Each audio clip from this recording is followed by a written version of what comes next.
welcome to Good Life, the Health Show with me, Priyadarshini Medhi. Well, today I have with me a very special guest. I welcome Dr. Tanuja Rajashekaran, Senior Consultant, Medical Oncologist at Parkway Cancer Center in Singapore.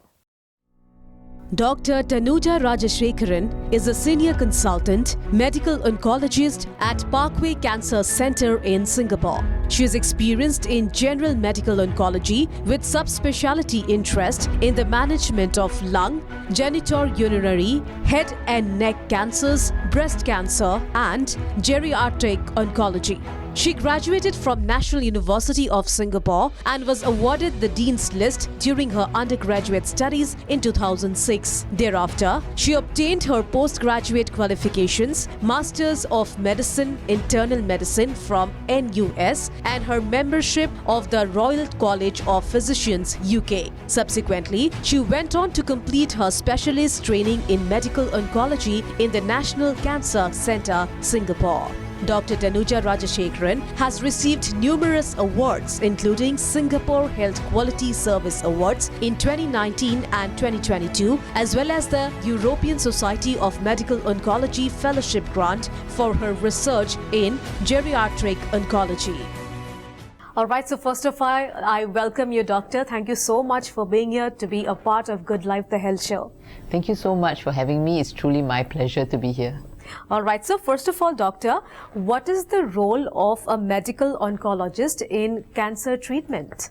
Okay, so to answer that question, I'm just going to take a step back and explain to you a little bit more about cancer care. So cancer care is very complex. So whenever we have a cancer patient, it's not just myself, the medical oncologist, who's involved. We have quite a few different specialists involved. So for example, we have the surgical oncologist. The surgical oncologist is the surgeon. So for example, what happens if, let's say, for example, if I have a breast cancer, the surgical oncologist will be the one to operate on the cancer. And then after that, the patient is referred to someone like myself, the medical oncologist, where I give systemic therapy. Systemic therapy refers to any form of therapy that goes into our bloodstream to kill the cancer cells. So, for example, I administer things like chemotherapy, immunotherapy, targeted therapy, and there are also another type of specialist called the radiation oncologist. And the radiation oncologist administers radiotherapy. So the medical oncologist essentially is someone who administers any form of systemic therapy. So Doctor, Northeast India, where we are talking right now, is one of the cancer hotspots in the entire country, isn't it? So why is it so? Certain people here take a lot of betel nuts, tobacco, and a lot of barbecue stuff. So is it for that reason? What is the reason behind it, Doctor? Okay, so I think in India, head and neck cancer is one of the most common cancers in India itself. And betel nut chewing is unfortunately one of the risk factors for developing head and neck cancers, and also things like tobacco smoking. So that increases the risk of that increases the risk of certain cancers, and generally worldwide cancer incidences are increasing.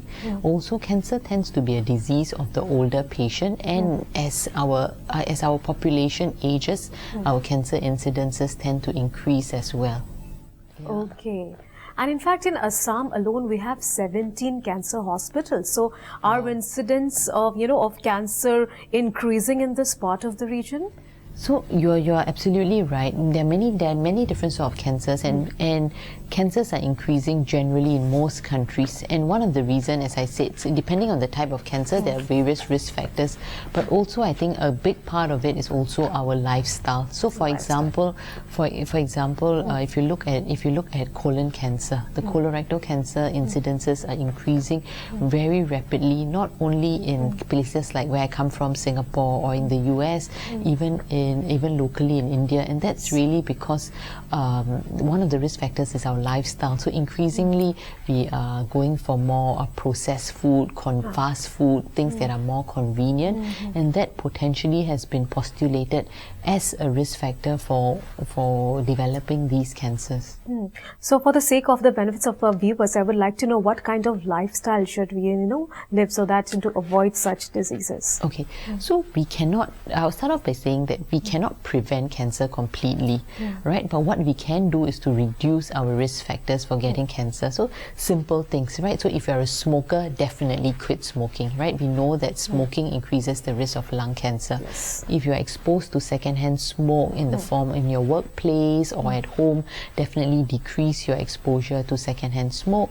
And when it comes to maintaining, when it comes to your weight, maintain a healthy weight, right? Be in the healthy range of BMI and exercise. Exercise is very important. So what we usually recommend is a day, at least 3 to 5 times a week, at least 30 minutes of moderate intensity exercise.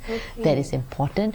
And also to keep up to date with your screening. So when we talk about screening, for example, for women, if you're a woman above the age of 40, then you should go for regular mammogram screenings. This is to detect breast cancer early.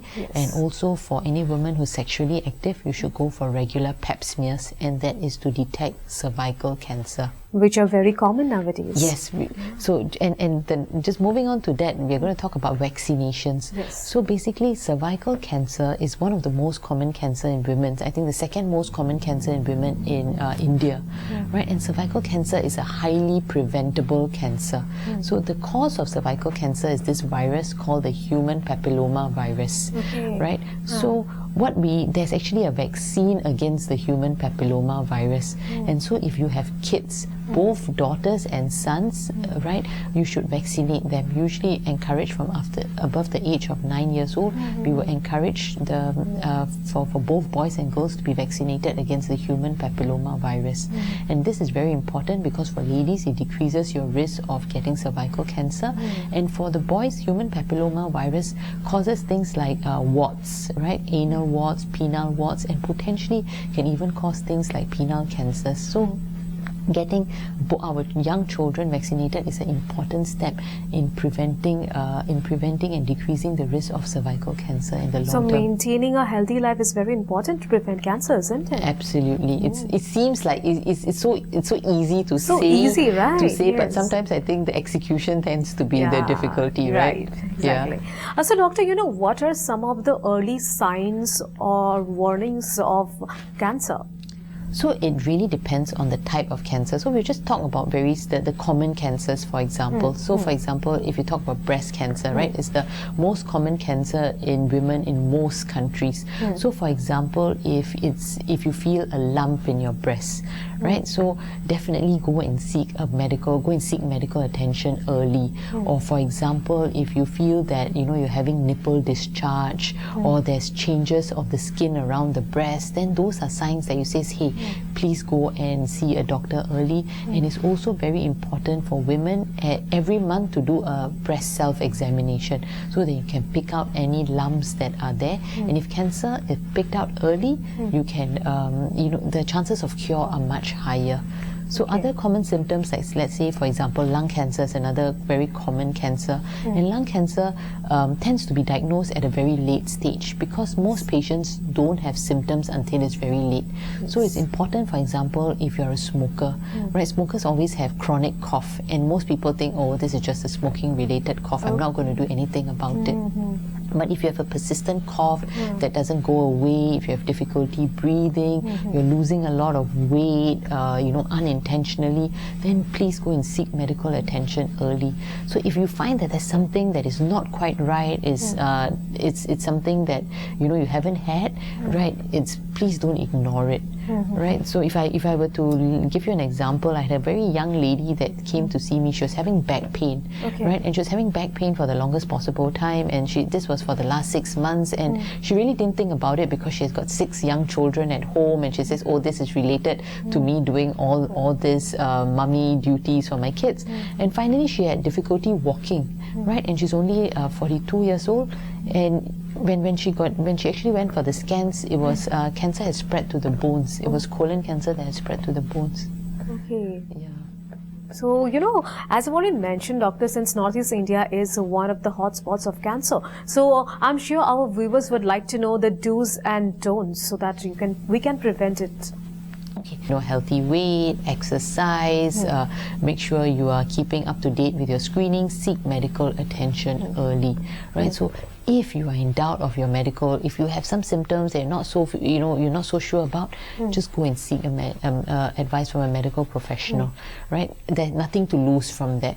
If anything, if it doesn't turn out to be anything, at least you're reassured that it's nothing serious anyway. Right. That's right. Yeah. So as you've mentioned about, for breast checkup, so is there any age, after this certain age we need to go for regular breast checkup? Okay, so I'm not very sure what the guidelines are in India, but I can tell you based on the international guidelines, generally it's recommended for women above the age of 40 to go for regular mammogram screenings.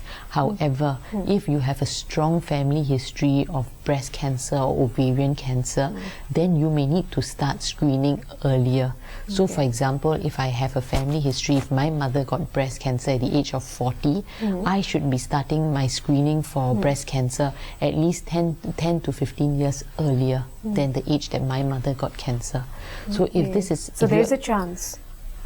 So if you have a very strong family history of breast cancer, for example, it may be because you may have inherited a gene, right? So you may have heard about the Angelina Jolie gene, right? Yes. This is called the BRCA1, or it's very commonly called the BRCA gene, right? It comes in BRCA1 or BRCA2, and if you have inherited this gene, that increases your risk of breast cancer as well as ovarian cancer. So for these patients, they can get breast cancer at a much earlier stage. So if you have a very strong family history, speak to your doctor about starting screening earlier. And also very important questions like what are the common cancers that we see mostly in Indian men and women? Okay, so in Indian men and women, for example, in Indian women, the common cancers are breast cancer, cervical cancer, and head and neck cancers that we see. And similarly, in men, it is head and neck cancers, lung cancers, esophageal cancers. These are the common cancers in Indian men. And, is cancer curable? If yes, then till what stage?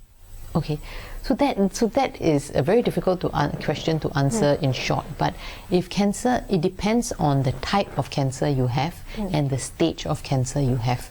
So, for example, if I have testicular cancer, be it stage 1, 2, and 3, right? No matter which stage you are, the chances of cure is very high, right? Okay, but for example, if I take something more common like breast cancer, early stage breast cancer, stage 1, stage 2, stage 3 breast cancer, generally whatever treatment that we aim to do, it is with the aim of curing the patient. That means getting rid of the cancer completely. But for example, if you are diagnosed, some people when they are diagnosed, they are already diagnosed with stage 4 or metastatic. Very late. Yes, very late advanced cancers. In those cases, chances of cure is much less. So what we hope to do in those cases is more it's more about prolonging life, improving symptoms for the patients, right? So the patients can maintain their current quality of life for as long as possible. But we may not be able to get rid of the cancer completely. So it depends on different cancers and stages, right? Absolutely. Okay, yes. Right. So what are the major breakthroughs in treating cancer? I mean to say, what are the advancements? Okay, so there have been many advances in cancer care, and that is truly and truly that's a good thing, right? So one of the biggest advancements in cancer care is precision oncology, which is basically personalizing our treatment specifically to that particular patient and to that particular patient's cancer. So to explain this, I'll give you an example. So for example, in the past, right, if you talk about 20, 30 years ago, when we talked about lung cancer, for example, when we spoke about lung cancer, for example, it was almost, stage 4 lung cancer was like a death sentence. But nowadays what we have detected is we are able to detect the mutation or the abnormality in the gene that drives the cancer. So once we find out exactly this is the mutation or the abnormality that is causing the cancer, we can give drugs that particularly target that particular gene that is driving the cancer, and then we can control the cancer much better. Right, and this is basically different for every patient. So it's not as if you say patient or everybody with lung cancer gets a certain type of treatment. It's not like that. If your lung cancer has this what we call EGFR mutation, you get a particular drug. If your cancer has another mutation, you get a particular drug. So that is very personalized. So it depends on mutations. Absolutely. So we do what we call molecular testing to identify the particular gene that is driving your particular cancer. All right. Right, and the other biggest advancement is the advent of immunotherapy. Right, so immunotherapy basically is a type of systemic therapy, and how immunotherapy works is basically activating your own immune system. That means your white blood cells in your body to fight the cancer cells, and that truly has changed the landscape of cancer care. So with immunotherapy, certain cancers that were previously said to be incurable, they now have a chance of cure. All right. So, Doctor will talk more about cancer. So, viewers, now it's time for a very short break. Don't go anywhere, as I'll be right back.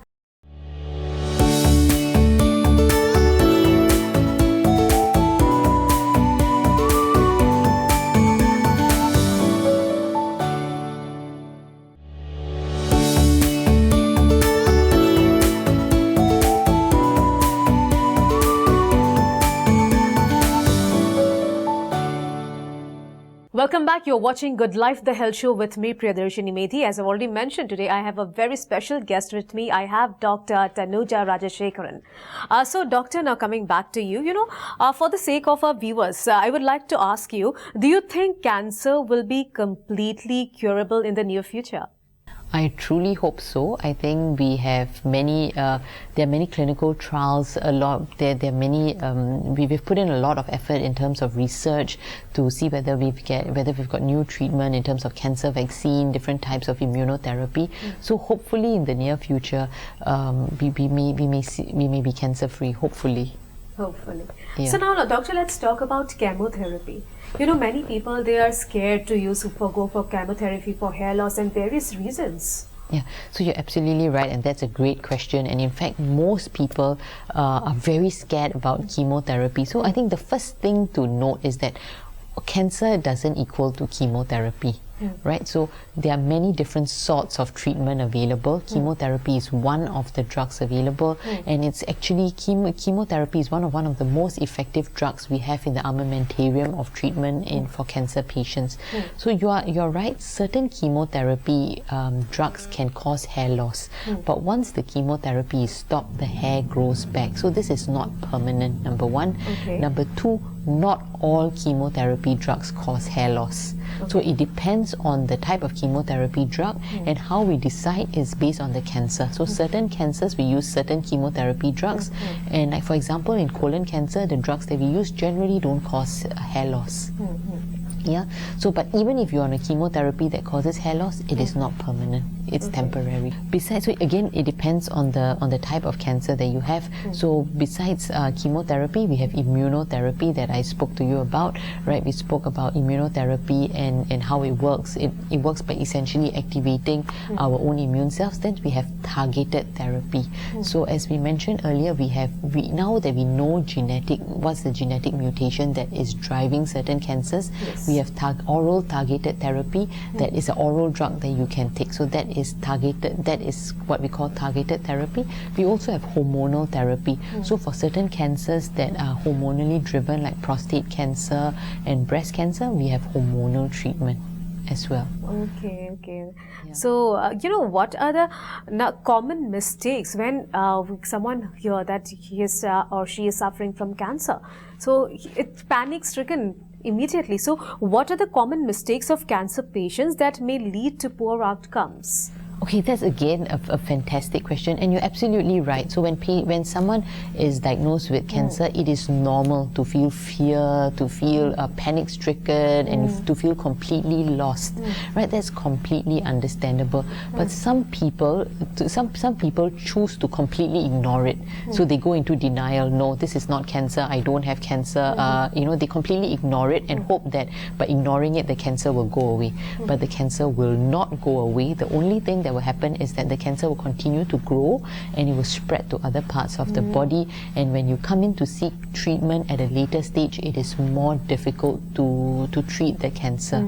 Or secondly, people decide that they feel that if they seek the traditional routes of medicine, it will be just chemotherapy. And they said, no, I don't want chemotherapy because chemotherapy comes with a lot of side effects. I don't want it. And so they go to their traditional medicine healers, right? They try to go and take traditional medicine, herbal medicines, and with the hope that it will cause the cancer to disappear. But most of the time, it doesn't happen. Okay. Right, so I think it's very important that once you're diagnosed with cancer, find an oncologist who you can truly trust and who can work together with you. Right, so you share your hopes and fears with the oncologist, and you tell them these are the goals of my care. I need to do this, and you can work together to come up with a treatment plan that is specific for you. Right, so don't have to be scared. Don't have to run away. Don't have to seek alternative treatments. There are many good treatments available. Someone is detected with cancer, he might be fine after a few days. It depends on the mutations, but the caretaker, the caregiver plays a very vital role in this. So what steps should the caregiver take to ensure best outcomes and not come under pressure? Okay, so you're right. So being the caregiver of a cancer patient is not easy because it's a very stressful process. But I think as a caregiver, it is important in the initial period. Everybody goes through this. That's initial periods, a lot of fear, and you don't know what's going to happen. So it's important as a caregiver to reassure the patient that their help is available. Right, and go and seek a medical professional, an oncologist who can bring you through what are the available treatment options. And once your loved one has decided on the treatment plan, it's also important to support them. Right, so for example, accompanying them for treatment, just being there to speak to the patient and providing support is very important. But on the other hand, it's also important that we support the caregivers, because the caregiving is very stressful, and sometimes it takes a toll on both the physical health and mental health of the caregivers. So from where I come from, we have social workers and lots of support programs for our caregivers as well. So what is the scenario of cancer in Singapore, since you are from Singapore? Okay, so cancer is also very prevalent in Singapore, and because Singapore is a developed country, and cancer is the #1 cause of mortality in Singapore. All right, doctor, my last question to you. So, how has the cancer treatment landscape changed? Okay, so I think it's the perfect question to end our interview. Basically, I think cancer, in the past, cancer was considered to be a terminal disease, considered to be a death sentence, where people thought, oh, whenever I'm diagnosed with cancer, it's the end of the road. But it is no longer like that already. So cancer is now seen more as a chronic disease, a little bit like high blood pressure and diabetes, where you cannot cure the cancer sometimes, but you can take medications long term to control the cancer so that the patients can still lead a healthy and fruitful life.